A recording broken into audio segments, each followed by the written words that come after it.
Mariah Estes. Warren from Westbrook.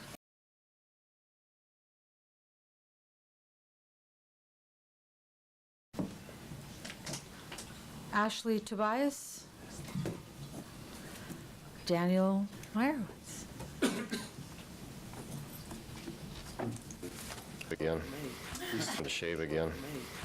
Shave again. Well, a couple of years ago, we signed the budget at 2:30 in the morning on 4th of July. And then we all had to go to parades that morning. I was going to ask you all what you did to draw this assignment. All right. Okay, all right, everybody, let's focus. We're almost there. Come on. Thank you, Senator Millett, and esteemed members of the Joint Standing Committee on Education and Cultural Affairs. My name is Dr. Daniel Meyerowitz. I'm a third-generation chiropractor practicing in Holden, a lifelong resident of the state of Maine. I originally was not planning on coming down here to testify today. I had several patients that actually convinced me to come down because I draw from a large part of the state. I have patients that come all the way from Lubec to come see us, and coming down to Augusta from Lubec, kind of not feasible, unfortunately, in an economically impoverished area. Almost all of my points have already been touched upon, so my testimony was basically just to express that almost all, not all, almost all, of the people in my practice that have said this will affect them have espoused they will leave the state. There's really no other option. We're in a state, unfortunately, we don't have the best economy, especially Eastern Maine, Northern Maine. It requires both parents work. If one parent must stay home to homeschool, you're basically using economic coercion to vaccinate. As a Jewish man, and I've heard another testimony earlier today that was pretty fiery about trying to utilize components of today's testimony against comparing to the Holocaust. When I hear of forced vaccination campaigns, even though it's not dragging somebody in, but it's economic coercion, what option do you have but to leave the state? We've heard from families today that have come in, they've moved to the state to avoid these same policies, and now may have to uproot their lives and do the same thing all over again. A couple of things. I've just been sitting here for 9 hours, so I've had a bit of time to look things up. We have heard some researchers say that it's 1 in a million adverse effects that are serious. Birth rate in Maine, 12,500 on average for the last 8 years. You've heard from a lot of people in Maine saying my child was vaccine damaged.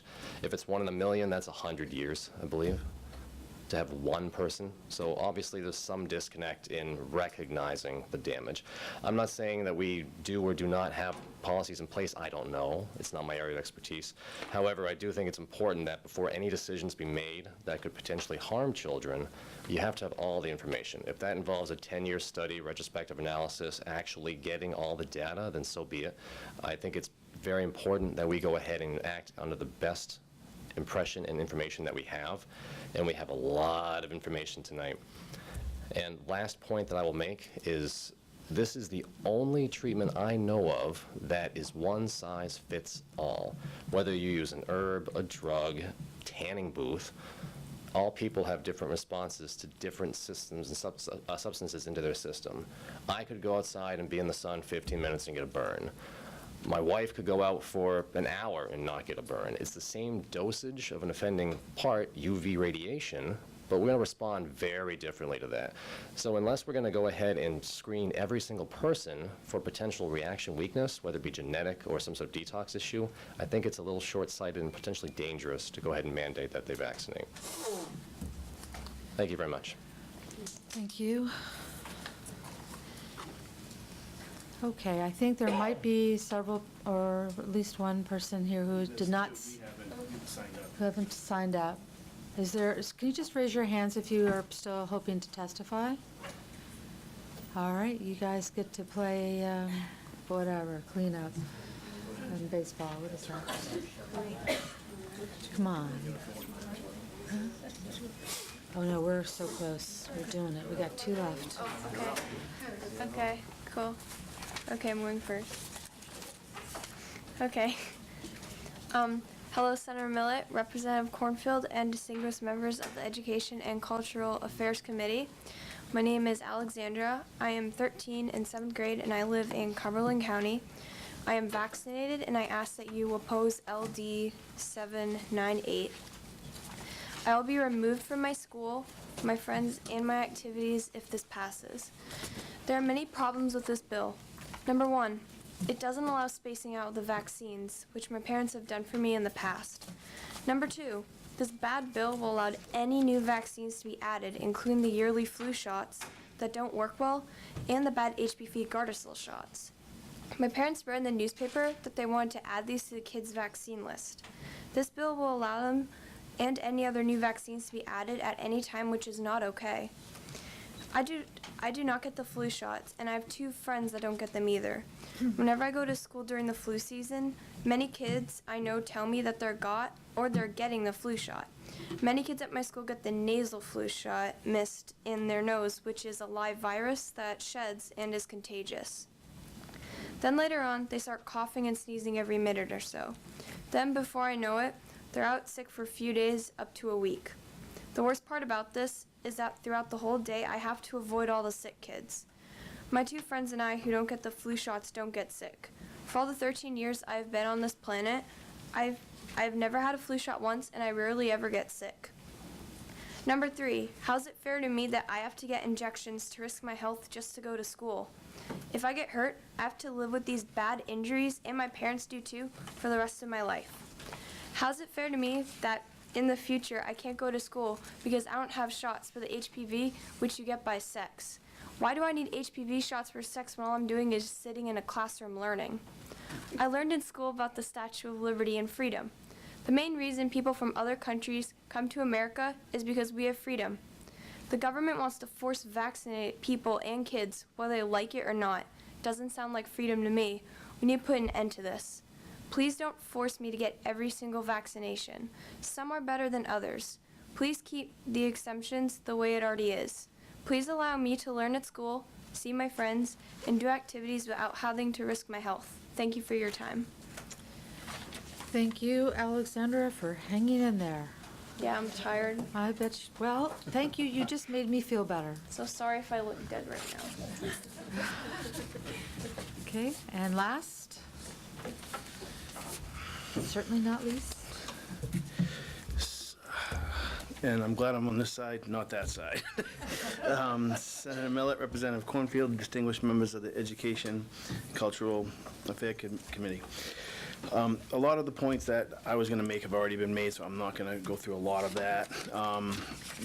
Basically, I try to walk right down the middle of any item. Again, my daughter's vaccinated. So, I mean, when you're looking at this, I keep on hearing the word misinformation all over the place, all day long, misinformation. But I haven't heard one point or an example given of what is exactly misinformation. I haven't heard it at all. I hear doctors, saying about, the unvaccinated children are a threat to my vaccinated daughter. And then in the next sentence, they'll say, well, we need to be vaccinated to protect to protect the children that can't get vaccinated, but they're going to be in the same class with my daughter. So it doesn't make any sense to me. It makes absolutely no sense. A couple of other points, when I'm listening to different organizations and different associations giving their testimony, a place like the United Way, there's not full disclosure on a lot of these organizations. I mean, they take money from pharmaceutical companies. United Way takes money from Eli Lilly. They take it from Pfizer. These are drug companies. I heard a couple of times about the Danish study. The Danish study was funded by Novo Nordisk. That is a pharmaceutical company. There should be full disclosure. If you can't sit back and put the issues on the table and have the discussion, it makes absolutely no sense to me. I don't know, what they're hiding. It makes absolutely no sense to me. I'm sorry, I'm going to go back. I'm trying not to be duplicitous here, so. Oops. Oh, yes. And then I was listening to we were streaming the testimony earlier, and there was a gentleman that testified that basically said that he wrote this bill with Tipping. I believe the gentleman's last name was Mishu, I believe, who is a part of the Maine Medical Association. Merck is one of their corporate affiliates. I mean, again, Merck is like one of the biggest pharmaceutical companies that makes vaccines in the world. I mean, how is this just not disclosed? And I believe Representative Tipping started the day with his boat metaphor about the leaking boat. I would have to say, just because there's a little bit of water in a boat doesn't mean it's leaking. I mean, to jump to that assumption, and it's the same thing here. We have an issue. It doesn't mean that you have to force vaccinate all the children. It doesn't mean that. And thank you for your time. And let's go home. Thank you. All right, everyone, I would like to not testify, but I'd like to thank the committee. And I haven't seen this end of the committee. My name is Ginger Taylor, and I'm the director of the Maine Coalition for Vaccine Choice. And I represent 2,000 Mainers who have made their own vaccine choices. And we want to thank you for your incredible patience tonight and how much you listened and dug into the information. And we're just really grateful. Thank you. thank you for your remarks. Okay, that will conclude the public hearing for both LD 798 It's a work session. and 987. It's undetermined.